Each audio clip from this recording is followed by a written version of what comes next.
Jornal. Câmara dos Deputados.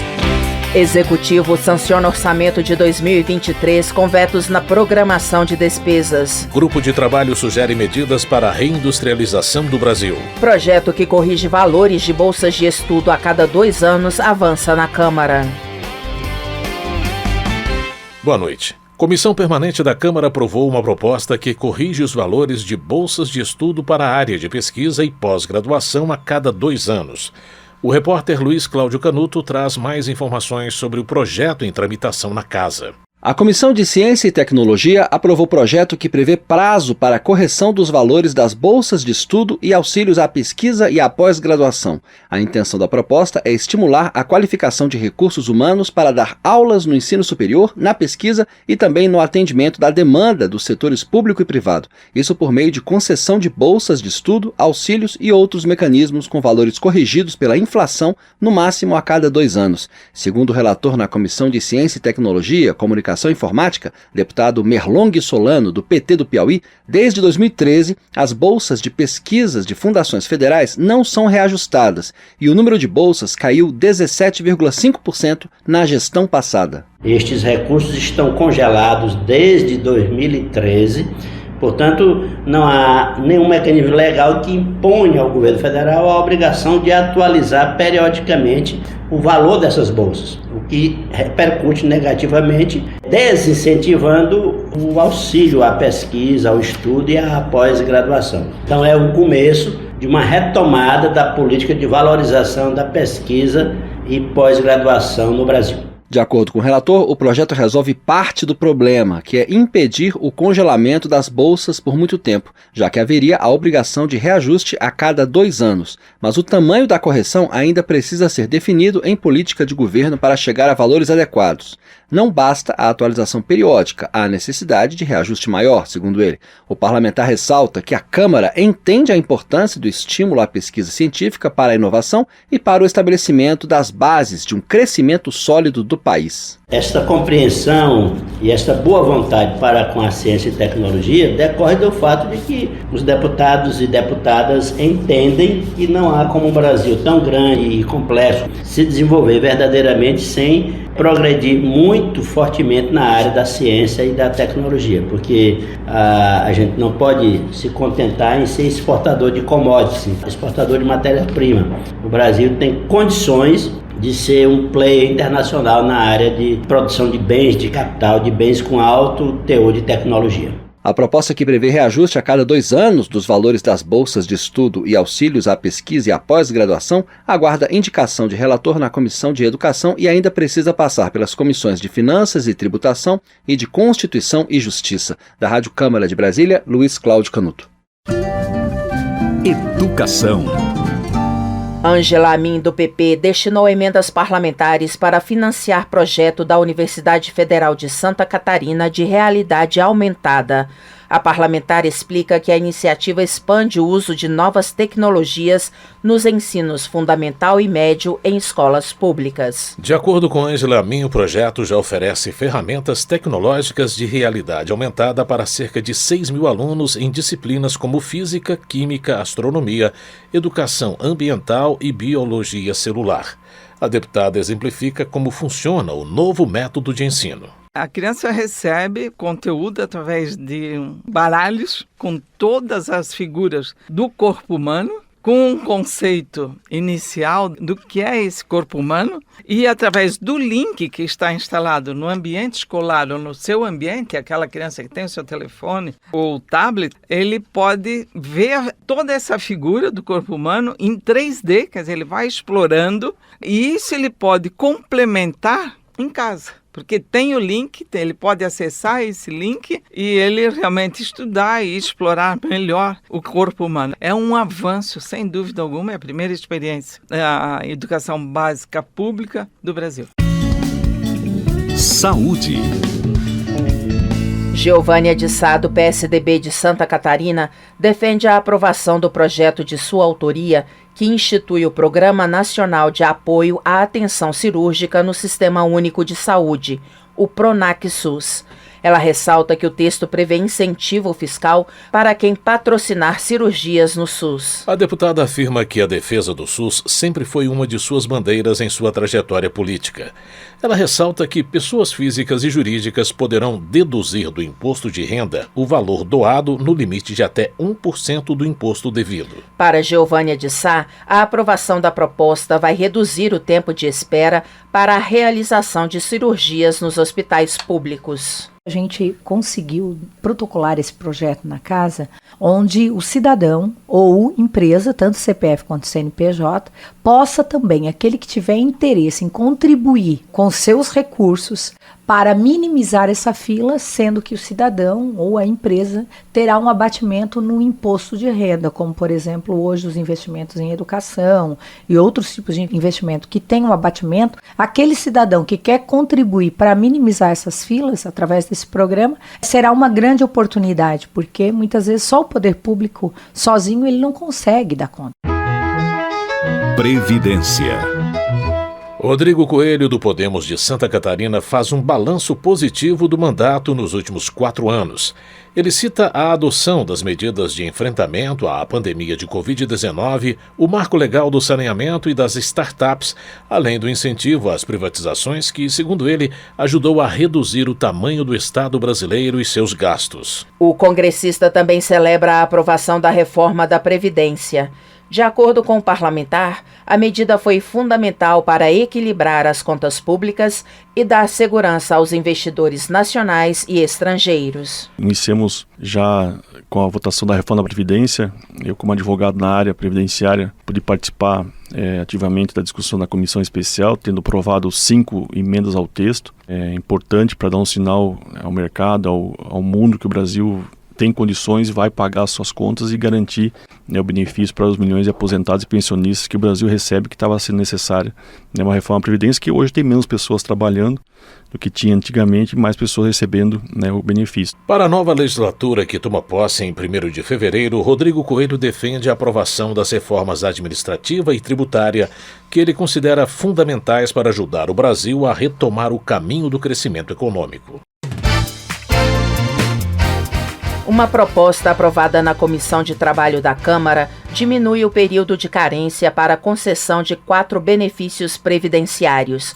O repórter José Carlos Oliveira tem os detalhes. A Comissão de Trabalho da Câmara aprovou o projeto de lei que reduz o atual período de carência para recebimento de auxílio-doença, aposentadoria por invalidez, salário-maternidade e auxílio-reclusão. O texto altera a Lei de Benefícios da Previdência Social e é válido apenas para o segurado que volta ao mercado de trabalho após demissão involuntária. Atualmente, esse trabalhador só garante acesso aos benefícios após um determinado número mínimo de contribuições, que pode variar de 6 a 12, de acordo com o tipo de benefício. A proposta do deputado Bira do Pindaré, do PSB do Maranhão, fixa o período de carência em apenas 3 contribuições. Entre os efeitos práticos da medida, o relator, deputado Mauro Nazif, do PSB de Rondônia, destaca a redução dos entraves para o trabalhador voltar plenamente ao sistema previdenciário depois de um desligamento involuntário. Antes, para o auxílio saúde, você tinha que recolher durante 6 meses. Agora, passa-se a recolher com 3 meses. No auxílio maternidade, ela agora basta recolher 3 meses e vai poder receber como se estivesse já recolhendo há um tempo todo. Então a gente fica contente pela aprovação desse parecer que trata da questão previdenciária. Mauro Nazif acrescentou que a proposta beneficia os trabalhadores sem causar prejuízos aos empregadores. A alteração na regra de carência de auxílio-doença, aposentadoria por invalidez, salário-maternidade e auxílio-reclusão ainda vai passar pela análise das comissões de Seguridade Social, de Finanças e Tributação e de Constituição e Justiça. Da Rádio Câmara de Brasília, José Carlos Oliveira. Agricultura. Heitor Chu, do PSB do Rio Grande do Sul, acredita que a recriação do Ministério do Desenvolvimento Agrário e Agricultura Familiar vai oxigenar o setor e beneficiar 3.800.000 famílias produtoras. O deputado também elogia a recriação da Secretaria de Desenvolvimento Rural no Rio Grande do Sul e diz que essas medidas valorizam o pequeno produtor. Um reconhecimento por parte dos governos para quem responde por aproximadamente 60% do alimento produzido e consumido no país. Isso terá um reflexo direto no emprego de quase 10 milhões de pessoas e 2023 será de muito trabalho e construção para colocar os programas em funcionamento, reforçar a participação dos agricultores e suas organizações. Heitor Chu acredita que a valorização da agricultura familiar beneficia toda a população porque permite o aperfeiçoamento da produção de alimentos do país. O deputado acredita que 2023 será o início de um futuro próspero para o setor. Eu estou esperançoso e os agricultores familiares terão amplas condições de aumentar a oferta de alimentos com qualidade, o que com certeza será muito bom para todos os brasileiros. Economia. Daniel Almeida, do PCdoB da Bahia, celebra a promulgação da emenda constitucional que permitiu ao novo governo aumentar em 145 bilhões de reais o teto de gastos para financiar a manutenção do auxílio emergencial em R$ 600. Daniel Almeida lamenta que atualmente mais de 33 milhões de brasileiros estejam abaixo da linha da pobreza e cerca de 100 milhões em situação de insegurança alimentar. Ele destaca a necessidade da implementação de outras ações de combate à fome, garantindo maior proteção aos mais necessitados. É preciso fazer uma grande rede de proteção às mulheres, que grande parte delas são chefes de família, fazer uma rede de proteção às nossas crianças, com mais creches para o acolhimento dessas crianças nos locais onde essas pessoas moram, fazer uma rede de proteção que garanta melhores condições de as pessoas estarem nas suas comunidades produzindo e livre do assédio que o tráfico, infelizmente, tem produzido. Então, nós precisamos fazer uma grande rede de proteção social que acolha essa parcela cada vez mais expressiva da população que está vivendo uma situação social dramática. Um grupo de trabalho da Câmara sugeriu medidas para reindustrializar o país. Segundo parlamentares, apesar de ainda ser considerada importante no cenário mundial, a indústria brasileira vem perdendo espaço. Saiba os detalhes com a repórter Paula Bittar. Um grupo de trabalho da Câmara aprovou o relatório sugerindo um plano de reindustrialização para o Brasil, com medidas relativas a ambiente de negócios, competitividade e oportunidades de investimentos. O GT Política Industrial Brasileira ouviu representantes do governo e do setor privado para produzir o documento. De acordo com o diagnóstico do grupo de parlamentares, a indústria brasileira, apesar de ainda relevante no cenário mundial, tem perdido espaço, sofrendo uma desindustrialização prematura, que deve ser enfrentada com políticas para reindustrialização. O relatório aponta que em 1990 o país tinha a 9ª indústria do mundo, em valor adicionado. Em 2000, o segmento estava na 11ª colocação global e em 2021 o Brasil retrocedeu para a 15ª posição na classificação mundial. Mas, ainda de acordo com o documento, a indústria continua sendo um setor central para o desenvolvimento econômico e social. Cada R$1 produzido na indústria gera R$ 2,43 na economia brasileira, enquanto cada R$1 na agropecuária e no setor de comércio e serviços geram R$ 1,75 e R$ 1,45, respectivamente, segundo a CNI. O texto afirma que a indústria tem recebido menos atenção de políticas públicas no que se refere a crédito e incentivos fiscais e carrega maior peso na tributação na comparação com outros setores.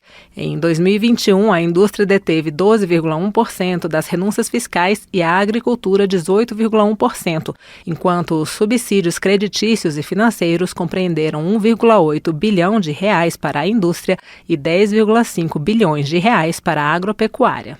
O plano de reindustrialização para o Brasil apresentado pelo GT tem 3 eixos. No eixo ambiente de negócios, o relatório afirma que é fundamental a aprovação de uma reforma tributária que unifique tributos indiretos na forma de um imposto sobre o valor adicionado, de maneira que seja reduzida a complexidade tributária e o tempo gasto para pagamento de tributos, assim como o contencioso fiscal existente no país.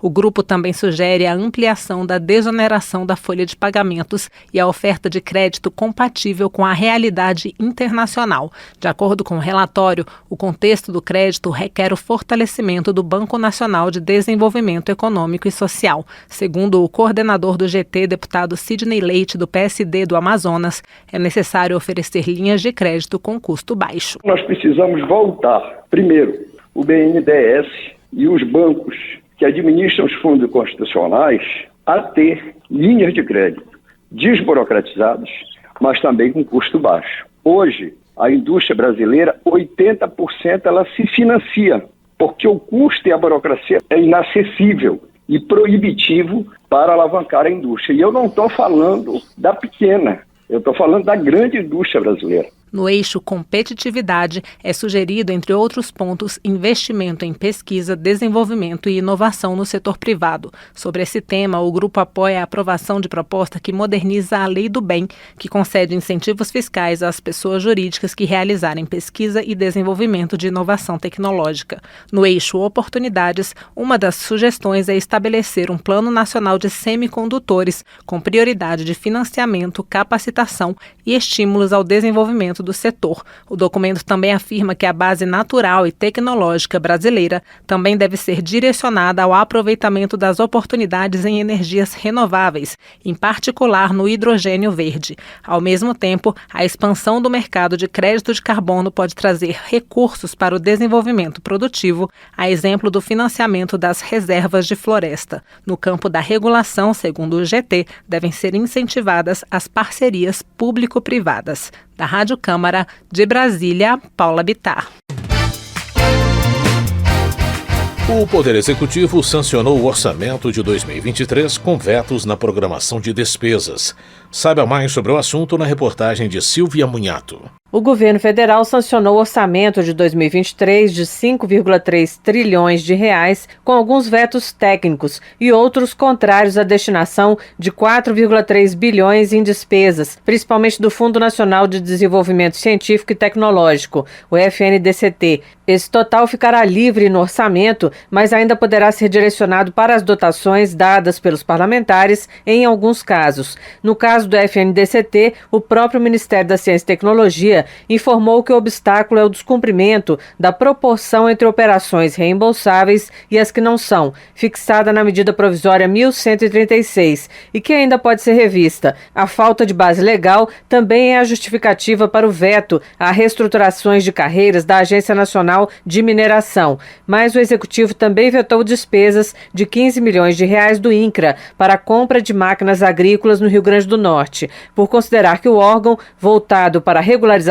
fundiária, não tem atividades que se relacionem com os equipamentos. Outros 8 milhões de reais do Fundo Geral de Turismo, o Fungetur, foram vetados porque seriam destinados a aporte de recursos em fundos garantidores de crédito, o que estaria fora da autorização legal do fundo. Foram vetados ainda 12,4 milhões de reais para fomento da economia solidária, que, segundo o governo, deveriam estar alocadas no Ministério do Trabalho e Emprego e não no Ministério da Economia. Os nomes dos ministérios no orçamento continuam conforme a estrutura do governo anterior. Os técnicos da consultoria de orçamento da Câmara afirmam que o veto às criações de cargos e funções em determinadas instituições de ensino superior públicas pode ser discutido pelos parlamentares, porque a justificativa é de que o Executivo quer analisar melhor as carências da área antes de destinar os recursos. Durante a aprovação do orçamento de 2023 no plenário do Congresso, o deputado Afonso Florense, do PT da Bahia, destacou o acordo entre vários partidos para apoiar tanto a peça orçamentária quanto as mudanças constitucionais que permitiram ampliar as despesas. Foi possível chegar a uma posição muito rapidamente, incluímos o espaço fiscal e a destinação orçamentária para a execução de 2023, garantindo Bolsa Família, R$150 para cada criança até 5 anos e um conjunto de outros investimentos, retomada de obras paradas, Minha Casa Minha Vida, saneamento. Outro veto feito pelo Executivo ao orçamento de 2023 eliminou o dispositivo que pretendia criar uma classificação orçamentária nova para acompanhar a execução das despesas que foram originárias das mudanças constitucionais. Para derrubar vetos feitos pelo Executivo, o Congresso precisa ter maioria absoluta de votos, tanto na Câmara quanto no Senado. Da Rádio Câmara de Brasília, Silvia Munhato. Termina aqui o Jornal Câmara dos Deputados, com trabalhos técnicos de Everson Urani e a apresentação de José Carlos Andrade e Luciana Vieira. Uma boa noite para você. Boa noite. A Voz do Brasil retorna amanhã. Você ouviu A Voz do Brasil. Boa noite.